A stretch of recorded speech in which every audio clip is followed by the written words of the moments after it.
എൻ്റെ BJP സുഹൃത്തെ, കേന്ദ്ര ഗവൺമെൻറ് ഒരു വീടിന് കൊടുക്കുന്ന പൈസ എത്രയാണ്? 75,000 രൂപ. കേന്ദ്ര സർക്കാർ ഒരു വീടിനായിട്ട് മാറ്റിവെക്കുന്ന തുക 75,000 രൂപ. നിങ്ങൾക്കൊരു ബാത്റൂം നിർമ്മിക്കാൻ പറ്റുമോ കേരളത്തിൽ 75,000 രൂപയ്ക്ക്?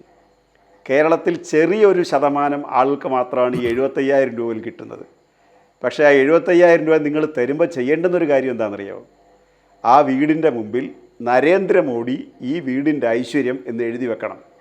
75,000 രൂപയ്ക്ക് കൊടുത്തിട്ട് 4 ലക്ഷം രൂപ കൊടുക്കുന്ന പിണറായി സർക്കാരുണ്ടല്ലോ, അത് സ്റ്റേറ്റ് ഗവൺമെൻറ്റിനെയാണെന്ന് ജനങ്ങൾ മറ്റുള്ളവരെ അറിയിക്കേണ്ടെന്നാണ് പറയുന്നത്. കാരണം നിങ്ങളുടെ അവകാശമാണ്. ഞങ്ങളുടെ നിലപാടെന്താ നിങ്ങൾ മനസ്സിലാക്കണം. ഒരു സാധാരണക്കാരന് വീടില്ലാത്തതിൻ്റെ ഉത്തരവാദിത്വം സംസ്ഥാന ഗവൺമെൻറ് ഏറ്റെടുക്കുകയാണ്. എന്നിട്ട് പറയുകയാണ്, ഞങ്ങൾ നിങ്ങൾക്ക് ഔദാര്യമായിട്ടല്ല ഈ വീട് തരുന്നത്, നിങ്ങളുടെ അവകാശമാണത്. അതുകൊണ്ട് ഇത് ഏത് ഏജൻസിയാണ് തന്നത് എന്ന് മറ്റുള്ളവരെ അറിയിക്കേണ്ട ബാധ്യതയില്ല എന്ന് പറഞ്ഞിട്ടാണ് വീട് കൊടുക്കുന്നത്. ഇനി അതിനെ നമ്മുടെ കോൺഗ്രസ് സ്നേഹിതൻ്റെ റോഡിയുടെയും കൂടെ ചേർത്ത് വെച്ച് പറഞ്ഞു കഴിഞ്ഞാൽ 5.25 ലക്ഷം വീടാണ് ലിസ്റ്റ് ചെയ്യപ്പെട്ട് അവകാശികൾക്ക് കൊടുത്തത്. അതിൽ 4.25 ലക്ഷം വീട് പൂർത്തീകരിച്ച് കഴിഞ്ഞു.